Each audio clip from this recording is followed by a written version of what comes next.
आज जो है हम लोग डिस्कस करने वाले हैं about the importance of business environment. The last class we have discussed about the features. हम लोगों ने 7 फीचर्स जो था उसको टोटल कंप्लीट कर लिया था, और आज जो है हम लोग इम्पोर्टेंस के बारे में डिस्कस करेंगे। बिजनेस एनवायरनमेंट में क्या क्या इम्पोर्टेंस है। तो स्टार्ट करने से पहले मैं आप सबको इसका थोड़ा बहुत जो शॉर्ट्स में है, मैं शॉर्ट को थोड़ा बहुत बता दे रहा हूँ क्या क्या है। आगे चल के ये आपके रिवीजन सीरीज में भी हेल्प होने वाला है। ठीक है, तो सबसे पहला पॉइंट है फर्स्ट मूवर एडवांटेज। सो कोई बता सकता है what is first mover? First mover का मतलब कोई बता सकता है? एनीवन अगर बता सकता है तो मैसेज करो चैट बॉक्स में अपने, अगर नहीं तो सुनो जैसे बताया जाएगा। ठीक है, देखो, एडवांटेज का मतलब है फायदा। ठीक है, एडवांटेज का मतलब है फायदा। तो फर्स्ट मूवर का मतलब जो पहले आया उसको ज्यादा फायदा रहेगा। ठीक है, इसको हम अर्ली बर्ड्स भी कहते हैं। आप लोग कई जगह पे सुने रहोगे early birds will get discount. इसका मतलब क्या रहता है कि जो सबसे पहले आएगा वो सबसे ज्यादा फायदा लेगा। ठीक है, तो उसको आगे बढ़ने से पहले मैं तुम्हें और एक चीज भी बता दूं कि इम्पोर्टेंस ऑफ बिजनेस एनवायरनमेंट में, इम्पोर्टेंस ऑफ बिजनेस एनवायरनमेंट का मतलब नहीं होता, लेकिन यहाँ पे हम लोग कहेंगे एक बिजनेस का या फिर एक बिजनेस एनवायरनमेंट का इम्पोर्टेंस क्या है जब उसको हम स्टडी करेंगे। Importance of studying. ठीक है, इम्पोर्टेंस ऑफ स्टडिंग। अगर एक कंपनी या फिर एक बिजनेस अपने एनवायरनमेंट को स्टडी कर रहा है तो उसको क्या फायदा है। इम्पोर्टेंस का मतलब यहाँ पे यही है कि अगर आप एक पर्टिकुलर एनवायरनमेंट को आप जज कर रहे हो, पूरा रेगुलरली सुपरवाइज कर रहे हो, एक से बढ़कर एक एनालिसिस कर रहे हो, देन आपके लिए क्या क्या इससे फायदा है। तो उसके ऊपर हम लोग 7 चीजें हैं जो अभी डिस्कस करने वाले हैं। ठीक है, उनमें से पहला पॉइंट है first mover advantage. First mover advantage का मतलब है कि जो सबसे आए वो सबसे पहले जाएगा, वो सबसे पहले या फिर वो सबसे ज्यादा फायदा होगा। तो इसमें क्या बोल सकते हो? देखो, अगर मैं अपने आसपास में रेगुलरली देखते जा रहा हूँ लोगों में क्या प्रॉब्लम है, आगे चल के क्या होने वाला है, और उससे अगर मैं फायदा ले पाए, उसको समझ के, उसको एनालाइज करके, तो उसको हम बोलेंगे फर्स्ट मूवर एडवांटेज। समझ पा रहे हो? First mover advantage. इसमें जो मैं एनालिसिस करूंगा उसको हम कहते हैं SWOT एनालिसिस। SWOT analysis. ठीक है, कोई भी चीज को जब हम अच्छे से निगाह डाल के देखते हैं कि ये चीजें क्या है, कैसे होना चाहिए, इसका इम्पैक्ट क्या आ सकता है, ये सब चीजों को जब हम देखते हैं तब हमें क्या पता लगता है उससे हमें क्या फायदा होने वाला है जो कोई और नहीं देख रहा है, वो तुम देख सकते हो। ठीक है, जैसे सैनिटाइजर का अगर बात करें, अगर मैं एग्जांपल दूं सैनिटाइजर का, अगर मैं एग्जांपल दूं सैनिटाइजर का, तो जब तक कोरोना नहीं आया तो उससे पहले लोग सैनिटाइजर को इतना ज्यादा प्रायोरिटी नहीं देते थे। ठीक है, उतना ज्यादा प्रायोरिटी नहीं देते थे, लेकिन सैनिटाइज कंपनी जब वालों ने देखा कि कोरोना से बचने के लिए गवर्नमेंट बोलता है कि सैनिटाइजर यूज करो, तो मोस्ट ऑफ द लोग क्या किया, सैनिटाइजर प्रोडक्शन में लग गए। जो लोग सिल ना जानते थे वो लोग क्या किए, इसका फायदा क्या लिए, लोगों को मास्क खरीदना है तो मास्क बनाना स्टार्ट कर दिए बहुत सारे कंपनी। आप लोग, ये न्यूज पिछले साल भी आया था, इंडिया दुनिया का सबसे highest producing PP kit produce कर रहा है। ठीक है ना, पीपी किट बना रहा है। तो ये सब चीजें क्या है, ये लोग एडवांटेज देखे कि आगे चल के लोगों को ये जरूरत है तो हमें अभी से बना लेना चाहिए। ठीक है, अभी आप लोग एलॉन मस्क नाम सुने हो? Elon Musk, anyone? Elon Musk एक बहुत ही बड़ा एंटरप्रेन्योर। ठीक है, एलॉन मस्क जो था वो क्या किया, वो अभी देख रहा है, उसको ये लगता है कि आगे चल के पृथ्वी ध्वंस हो जाएगा तो लोगों को मार्स पे रहना चाहिए, इसलिए वो क्या कर रहा है, स्पेस एक्स। ठीक है, इसलिए वो क्या कर रहा है, स्पेस एक्स नाम का एक सिस्टम कर रहा है जिसके चलते, हाँ, वो सीईओ है, टेस्ला इनकॉर्पोरेशन का सीईओ है। वो क्या किया, स्पेसएक्स निकाला, जिसके वजह से क्या, लोग उसी में बैठ के एक मतलब एक मतलब अर्थ से मार्स तक जा सकते हैं स्पेसएक्स के जरिए। उसको ऐसा विजन रहा है, वो प्लान किया है आगे चल के, और 10 साल 20 साल बाद हो सकता है लोग ऐसा करेंगे। तो ये होता है अर्ली मूवर एडवांटेज। आप लोग फेसबुक का एग्जांपल देख लो। फेसबुक से पहले क्या था? स्नैपचैट था, ठीक है। फेसबुक से पहले स्नैपचैट हुआ करता था। स्नैपचैट से क्या हुआ, लोग ज्यादा कनेक्टेड नहीं हो पाए, इसलिए फेसबुक मार्केट में। और फेसबुक की वजह से देखो आज दुनिया भर के लोग जुड़ चुके हैं, और फेसबुक आज बहुत ही ज्यादा पैसा कमा रहा है। क्यों कमा रहा है? क्योंकि वो, उसको विजन आ गया था, वो एनालिसिस करके जान लिया था कि आगे चल के सोशल मीडिया बहुत ही ज्यादा काम में आने वाला है। हर कोई इंसान सोशल मीडिया में काम करेगा, या फिर हर एक इंसान सोशल मीडिया से जुड़ना चाहेगा, दैट्स व्हाई। तो ये एक बढ़िया चीज है। तो हर एक चीज को पहले से एनालिसिस करके, पहले से सोच के उसको काम में लाने को हम क्या बोलते हैं? First mover advantage. समझ पाए? Clear everyone? फर्स्ट वाला पॉइंट। आगे बढ़ते हैं। सेकंड पॉइंट है अर्ली वार्निंग सिग्नल। ये भी फर्स्ट मूवर के जैसा ही है, ठीक है। अगर तुम एक पर्टिकुलर चीज को, जैसे मैं कहा, स्वॉट एनालिसिस कर रहे हो, एक चीज को पर्टिकुलर आप उस पर निगाहें डाल के रखे हो, तो जरूरी नहीं कि आप सिर्फ अच्छा देखो, आप आने वाले हर बुराई को भी आप लोग देख सकते हो। हाँ या ना? आने वाले हर एक बुराई को भी आप देख सकते हो। जैसे इसका बेस्ट एग्जांपल अगर मैं दूं, तो आप लोग पिछले साल के बारे में याद करो। मार्च में, पिछले साल मार्च, याद है आप लोगों को क्या हुआ था पिछले साल मार्च में? पिछले साल मार्च 22 को, ठीक है, पिछले साल मार्च 22 को क्या हुआ था?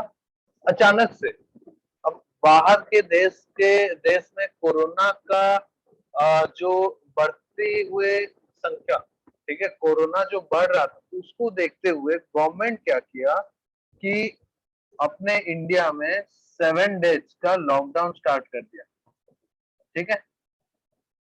फिर क्या हुआ? क्यों? क्योंकि उसको लगता है कि हम लॉकडाउन नहीं करेंगे तो आगे चल के मेरे देश में भी ऐसा ही हालत हो जाएगा। उसको क्या पहले से थोड़ा सा एनालाइज किया, तो उसको पता लग गया कि आगे चल के अपने देश में भी ऐसा हो सकता है। 7 दिन में नहीं हुआ तो 14 डेज किया, फिर 21 डेज हो गया, इस तरह से बढ़ते हुए गया। क्यों? कोरोना होने से पहले ही वो अपने देश को बचाना चाहता था, इसलिए उसको पहले से पता लग गया कि हाँ ये होने वाला था, या फिर ये हो सकता है जिसकी वजह से मेरे ऊपर लॉस आएगा, तो मैं अभी से बंद कर दूं। ठीक है, जैसे आप लोग क्या करते हो, आज मान लो सर क्या बोल रहे हैं, सर कॉपी चेकिंग के लिए बोले हैं, तो क्या करेंगे? तुम नोट्स कंप्लीट नहीं किए, तो तुम क्या करोगे? तो तुम क्या करोगे? सिंपल सा बात है, तुम ये चीज पे ध्यान दोगे कि कॉपी चेकिंग तो कर दूंगा, ठीक है, सॉरी, नोट्स तो कंप्लीट करने ही है, लेकिन आज तो नहीं हो पाएगा। हो सकता है शायद सर मेरे को कुछ बोल दें, वहां पे मुझे बेइज्जती लगे, इसलिए तुम क्या किए, तुम उस दिन गए ही नहीं, तुम उस दिन क्या किए, एब्सेंट मान लिए। इसलिए वो क्या हो गया, एक तरह से वार्निंग था तुम्हारे लिए, जो तुम समझ गए, और समझते ही तुम क्या किया, उससे बचने के लिए, तुम अपने आप को बचाने के लिए तैयार हो गए। आगे के आने वाले सारे मुसीबतों से बचने के लिए तुम अभी से अपना दिमाग लगाना स्टार्ट कर दिया। ये होता है अर्ली वार्निंग सिग्नल्स, ठीक है।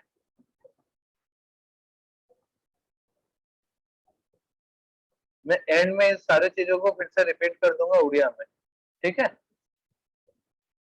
ओके, नेक्स्ट है हेल्थ इन टैपिंग यूजफुल रिसोर्सेस। देखो, टैपिंग यूजफुल रिसोर्सेस का मतलब क्या है, वो समझना थोड़ा ज्यादा जरूरी है। अब क्यों जरूरी है ये भी जानना है। देखो, एनवायरनमेंट में सिर्फ आपको चौंकाता है या फिर आपके ऊपर इम्पैक्ट डालता है, ऐसा कुछ नहीं है। एनवायरनमेंट से आपको और भी कई सारे चीजें मिलते हैं। आप अपने एरिया में, अपने एनवायरनमेंट में और भी कई सारी चीजें यूज करते हो, जैसे लेबर, यहाँ का अपने लोकल एरिया का लोगों को यूज करते हो, कैपिटल को यूज करते हो,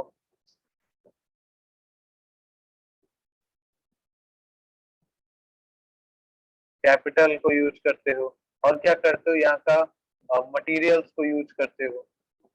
तो एनवायरनमेंट आपको हेल्प करता है। अगर एक इंसान अपने आसपास अच्छे से देखे, तो उसको वहां के एरिया का लेबर, कैपिटल, मटेरियल, ये सारा चीज अच्छे से दिख पाएगा। तुम्हें और एक एग्जांपल लेते हैं। फॉर एग्जांपल, तुम्हें एक सामान चाहिए, ठीक है, जो कि संबलपुर, तुम्हारा दोस्त जाके संबलपुर से, या फिर आप कह सकते हो कि जैसे अपने यहाँ का अगर बड़ा स्टेट एरिया देखें तो भुवनेश्वर, ये सब एरिया है, आप यहाँ पे जाके आप सामान खरीद सकते हो, ठीक है। लेकिन अगर आप वहीं पे आपका दोस्त क्या क्या अच्छे से एनालिसिस किया, तो उसको पता चला कि उसके पड़ोस में भी वही चीज है,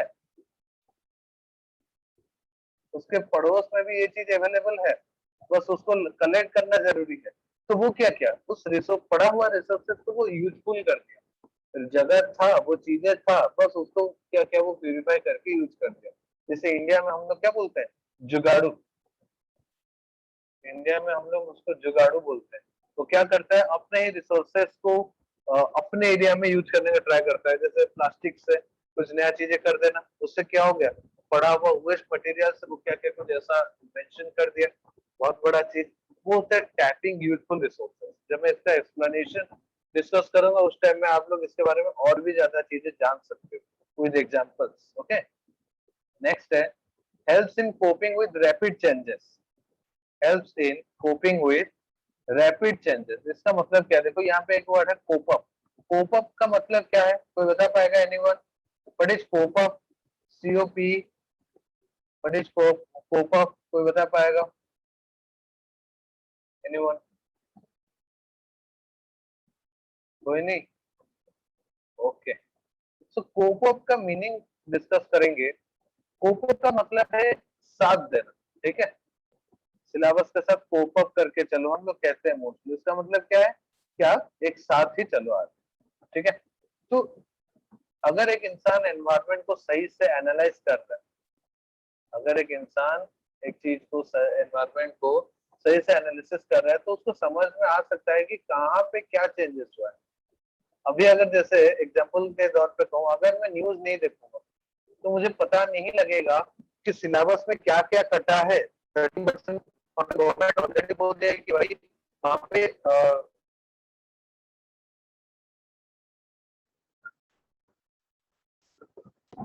अभी सुनाई देगा।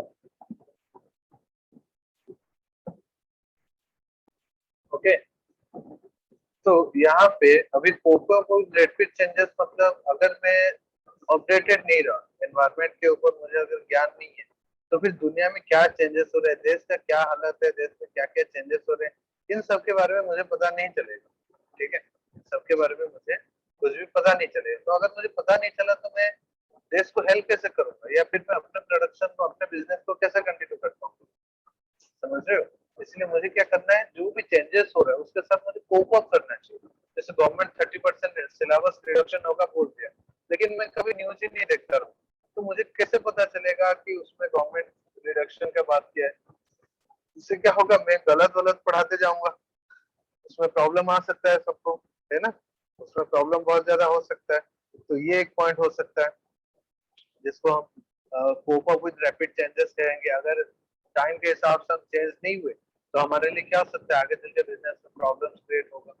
मशीनरी चेंज नहीं किए, पुराने मशीन में चला रहे हैं, ट्रेडिशनल टेक्नोलॉजी में चल रहा है, तो बिजनेस में लॉस होने का चांसेस है। जबकि बाहर वाले नए से नए मॉडर्न टेक्नोलॉजी यूज कर रहे हैं, तब मैं ट्रेडिशनल यूज कर रहा हूँ, मुझे प्रॉब्लम फेस करना पड़ रहा है। समझ रहे हो? नेक्स्ट चीजें क्या है? नेक्स्ट है help in improving performance. Help in improving performance मतलब, अगर आप एक चीज को गौर से देख रहे हो वो कैसे हो रहा है, क्या हो रहा है, तो आप उसी के हिसाब से अपने आप को एडजस्ट कर सकते हो, ठीक है। आप उसी के हिसाब से अपने आप को एडजस्ट कर सकते हो। जो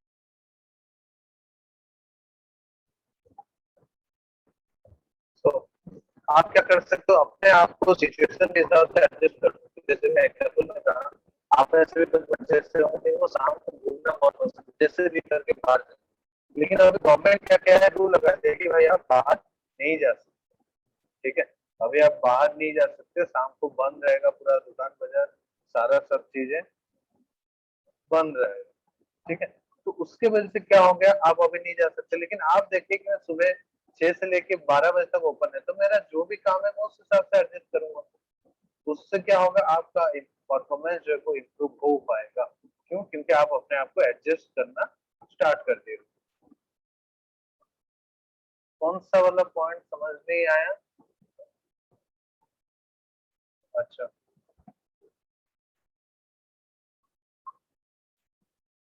ठीक है, मैं और एक बार रिपीट कर दूंगा सारा पॉइंट, ठीक है। नेक्स्ट पॉइंट है helps in assisting in planning and policy formulation. देखो, आप फ्यूचर को अगर देख पा रहे हो या फिर आप समझ पा रहे हो कि आगे चल के ऐसा होगा, तो आप उसके हिसाब से अपने आप को क्या कर सकते हो, अपने आप को अपने बिजनेस के लिए प्लान्स बना सकते हो, है ना। अगर तुम अपना बिजनेस के बारे में सोच रहे हो, तुम्हें पता लग जा रहा है कि भाई आगे चल के ऐसे प्रॉब्लम होने वाला है, तो तुम अपने आप को उस हिसाब से चलोगे, अपने बिजनेस के लिए वैसे ही प्लान्स बनाओगे, पॉलिसी फॉर्मुलेट करोगे, तो इनडायरेक्टली क्या होगा, आप अगर एनवायरमेंट को, बिजनेस एनवायरमेंट को अगर स्टडी कर रहे हो, तो फिर आपको ये एक फायदा भी हो जाएगा, ठीक है। आपको ये एक फायदा भी हो जाएगा कि आप अपने लिए एडवांसली प्लान बना सकते हो कि आगे चल के बारिश का महीना आने वाला है 2 महीने के बाद, तो बारिश के लिए हम लोग क्या करें, अभी से प्रोडक्शन करके रख देंगे, तो सीजन आते ही, बारिश सीजन में सबसे पहला अपना चीज बिकेगा। क्यों? और ये आपको कैसे पता चला, आप पूरा एनवायरमेंट को अच्छे से देखे थे, अच्छा आपको ये पता लग गया, पॉलिसी बना ली आप अपने हिसाब से, ठीक है।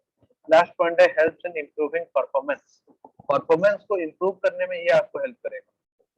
कैसे? जब आपको पता है कि आगे क्या होने वाला है और उसके लिए आप पूरा प्लान वगैरह रेडी करके बैठे हुए, तो अपने आप ही क्या होगा, आप उस पर्टिकुलर सिचुएशन से और बेटर वे में लड़ सकते हो। अगर तुम्हें सर्दी आ रहा है बोल के पता है, तुम्हारे पास कंबल भी है, तो तुम्हारा क्या हो, तुम अच्छे से उसको अपने आप को कवर करके सर्दी से बच सकते हो, तो इसके चलते क्या होगा, आपका परफॉर्मेंस क्या हो जाएगा, इंप्रूव होगा, ठीक है ना। इसके चलते आपका परफॉर्मेंस इंप्रूव होगा। तो ये था आप 7 इम्पोर्टेंस जो हम लोग डिस्कस करने वाले थे आज, ठीक है। ये था 7 पॉइंट जिसको हम लोग क्या करने वाले थे, डिस्कस करने वाले थे।